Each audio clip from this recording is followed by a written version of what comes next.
Raider Nation, what's going on? It's Mitchell Renz here, host of the Raiders Report, and if you're looking for an up-to-date top 30 tracker for the Las Vegas Raiders, you're in the right place. Now, obviously, we don't have all top 30 visits yet, so this is just a so-far version, but I wanted to be able to break down some of the players that the Raiders are going to be meeting with for top 30s and my overall thought process of why the Raiders are meeting with these players. Before I get into all that, though, today's show is sponsored by Panda Supps. Use code DRAFT at 25% off at pandasupps.com. If you're looking to get some of the best workout supplements on the market, Panda Supps is owned and operated by a diehard Raiders fan. So I'm going to be going through this top 30 tracker, and I have it broken down by position because right now, as it stands, the Raiders only have 5 positions scheduled for their top 30 visits. They've already had some combine visits. It's also very important to remember that if there is a player, let's say from UNLV or in the Las Vegas area, they don't have to count that player towards a top 30 visit. It can just be a local visit.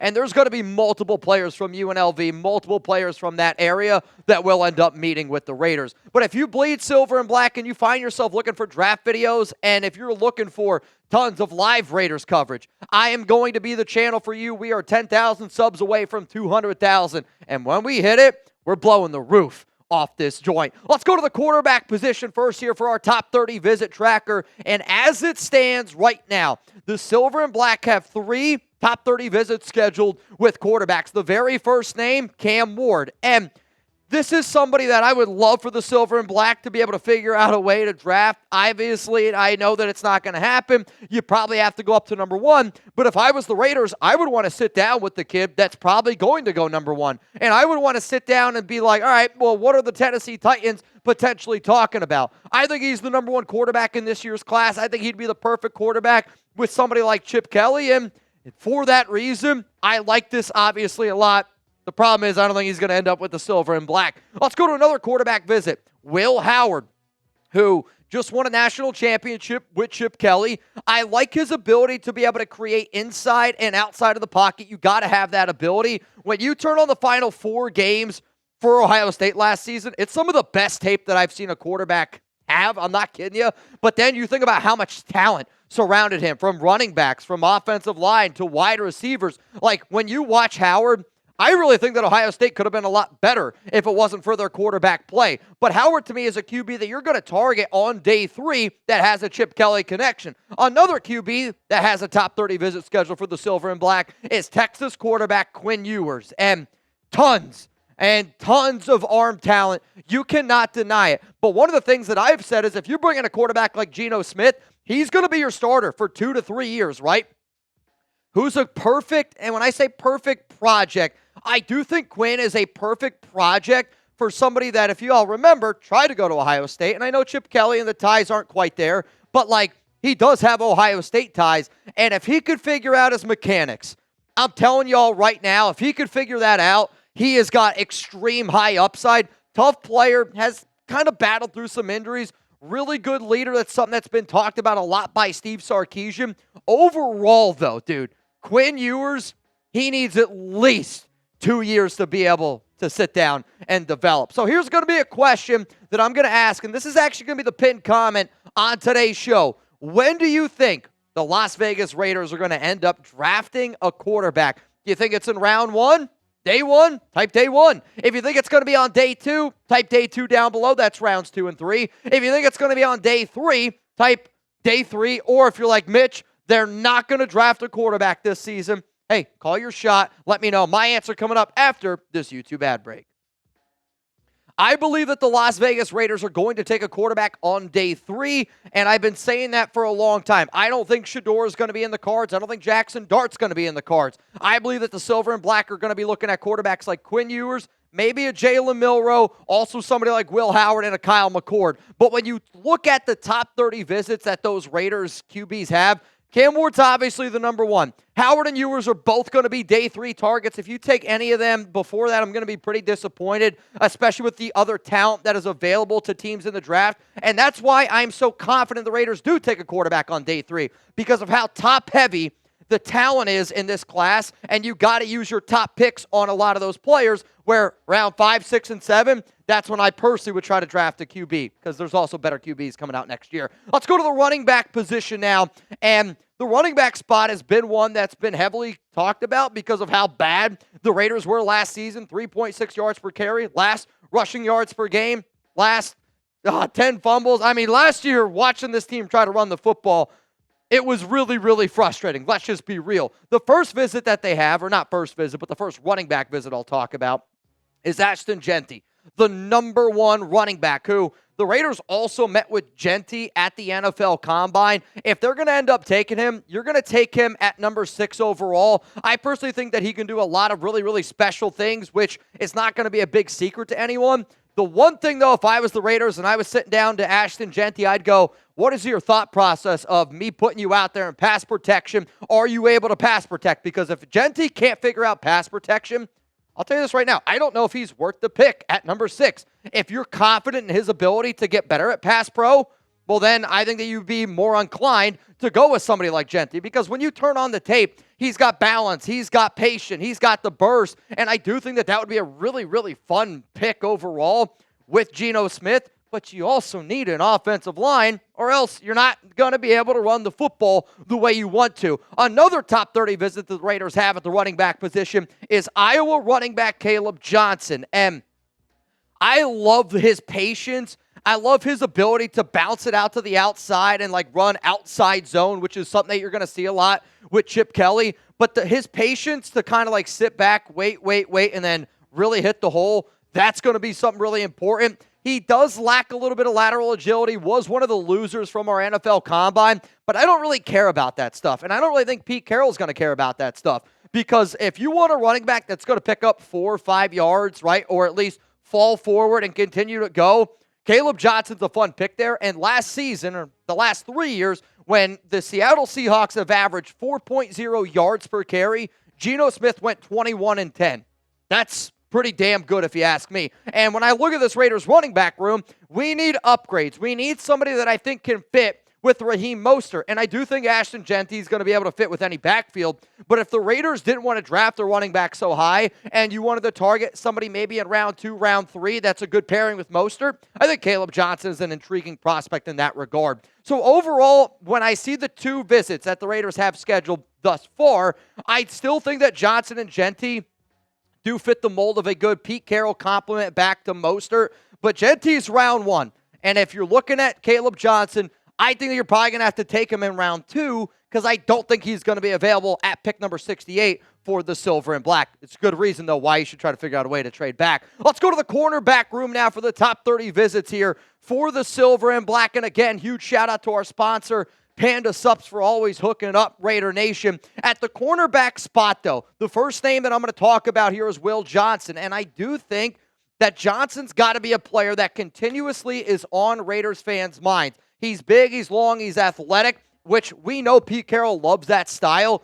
His biggest weakness that I see on tape is that recovery speed, but he's somebody that when you first turn on the tape, you're going to fall in love. He loves to be able to make plays, which he does. He does get burnt from time to time on a double move, which does concern me a little bit. But when you have as good of a defensive line as what this Raiders team has, plus with Will Johnson's connections to Michigan, this is a player that I think 6 would be a little bit early. I'm not going to lie to all y'all, but I definitely think if the Raiders were to trade back and you're in that 9 to 14 range, 9 to 12 range, like Raider Ron was talking about on our live show, Will Johnson could absolutely be somebody that the Raiders look at and target. And I'm not going to say he's like a Richard Sherman. That's not really how I look at him. But everybody's going to sit here and they're going to try to compare every single cornerback to Richard Sherman, because that was the perfect corner for Pete Carroll. Let's go to a corner that I'm telling y'all right now, I think there might be a better chance that the Raiders draft Benjamin Morrison than somebody like Will Johnson, because Johnson you're going to have to take in round 1.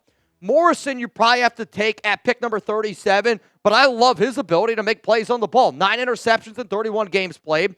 He did have a torn labrum in his hip, which I actually didn't even know was possible. A torn labrum in your hip. I had to look it up, and scary injury. What scares me about that, though, is my biggest weakness in terms of the notes that our draft guys have on him is his inability to flip his hips at a high level, coming off a hip injury. Like, what exactly does that look like? He does play a lot bigger than his size, super competitive. Like, one of the NFL scouts that I listen to a lot kind of compared him to a Marlon Humphrey of somebody that's going to go out there and he's going to compete on every single down. Somebody that's going to go out there and give you 110% on every single down. That is the definition of what Pete Carroll is looking for in a cornerback. So based on those two top 30 visits, where it stands right now, Will Johnson's going to be a round 1 pick. Morrison is a round 2 corner, but he does have some injury issues, so maybe a few teams bump him down a little bit more. But the Raiders met with not only these guys for top 30 visits, they also met with both of them at the NFL Combine. So both met at the Combine, both top 30 visits. They are clearly on the Las Vegas Raiders radar, and they should be on your radar as well. Also, something that needs to be on your radar is how awesome Panda Sups is, whether you're looking for protein, whether you're looking for some nootropics. I don't know if y'all can tell. I'm bringing the energy today, and I had a huge scoop.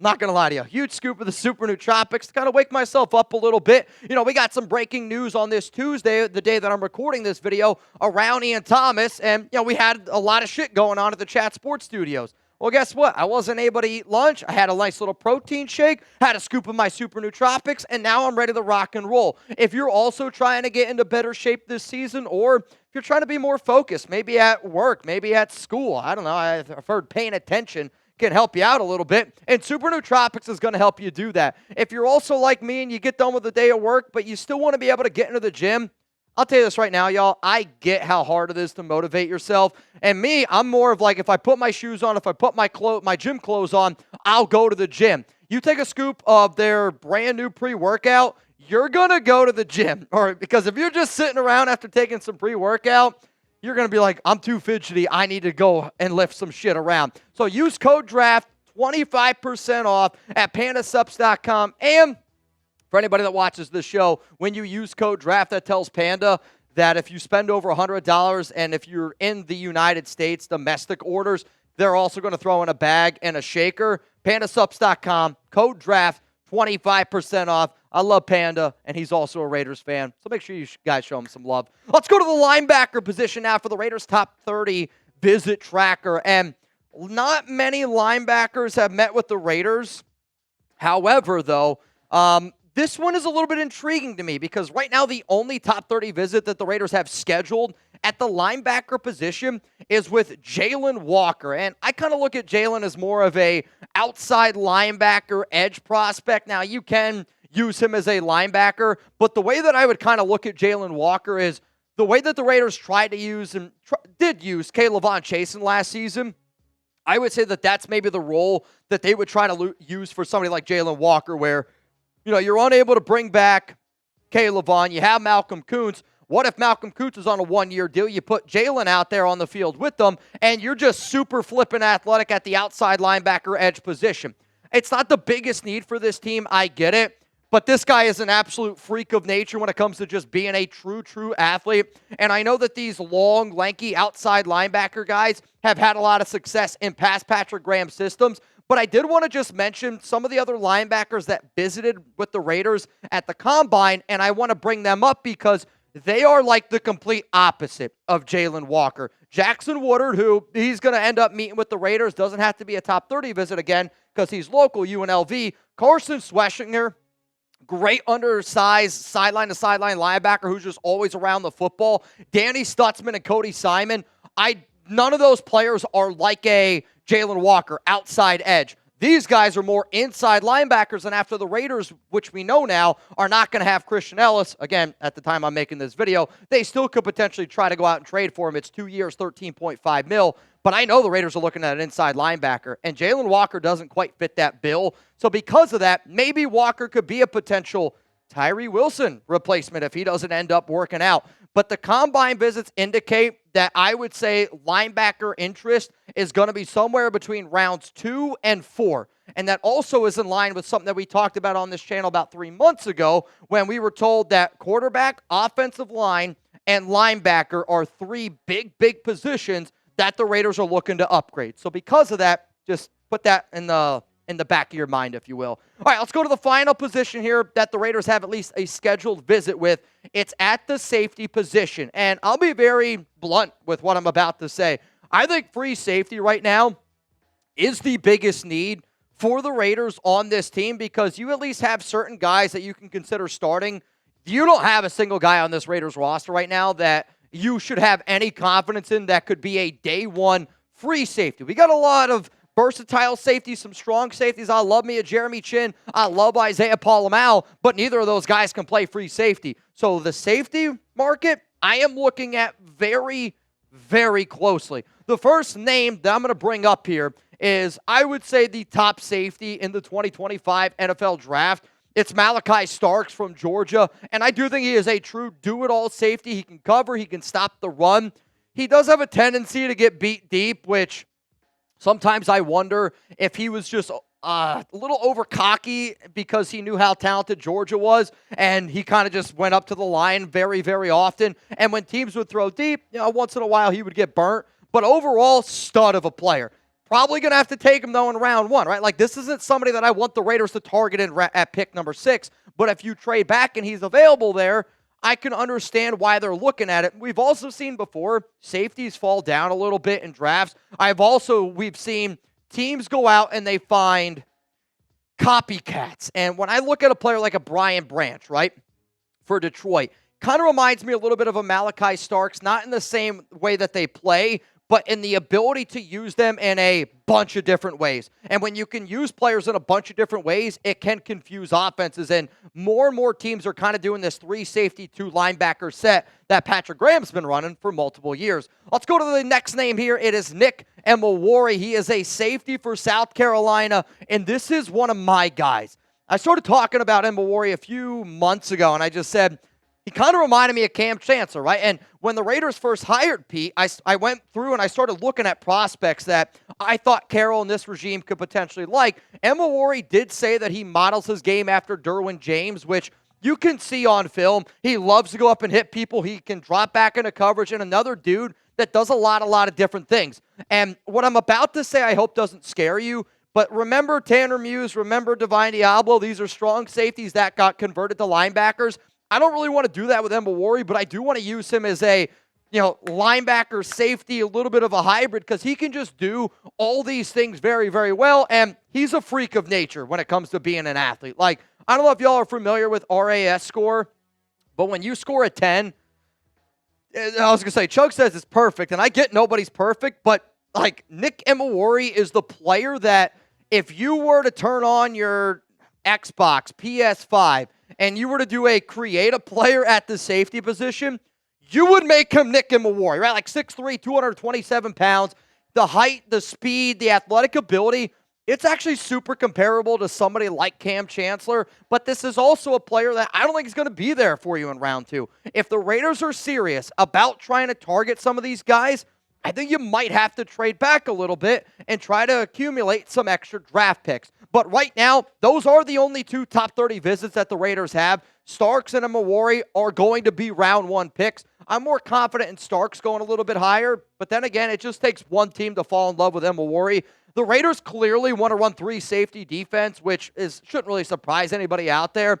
And the Raiders have been looking at safeties who are going to go in day 1, and they're going to go in day 2. And I think that they understand the importance of finding a safety. Though one name that I do not have note yet that the Raiders have a top 30 visit on him, Xavier Watts. I'm telling y'all right now, Xavier Watts is going to be somebody that this Raiders organization pays a very, very close attention to based on some of the things that I've heard. Now, we do have some other notes in terms of recent players that the Raiders met with at their pro day, and we sent the Chat Sports team some of the guys to the Big 12 pro day, and these are 4 names that the Silver and Black have met with in some sort of fashion at pro day. Jeffrey Bossa, the linebacker from Oregon, Teddy Buchanan from Cal, Kaleb Etienne, very raw prospect from BYU, and then Caleb Rogers, an offensive lineman from Texas Tech. I tweeted this out last week, but a very versatile offensive lineman that has played left tackle, left guard, right guard, and right tackle, all at Texas Tech over the past 5 years. A lot of playing experience. So as it stands right now, those are all the top 30 visits that the Raiders have. And again, I'm making this video on March 25th, and I'm doing it live. If you're not watching this live, reminder, we go live every single Tuesday, 4 p.m. Eastern Time, 1 p.m. Pacific. This video is going to go out on Wednesday, so if there is any other official top 30 visits, I will do my best to update this video, whether it be at the beginning or somewhere at the end.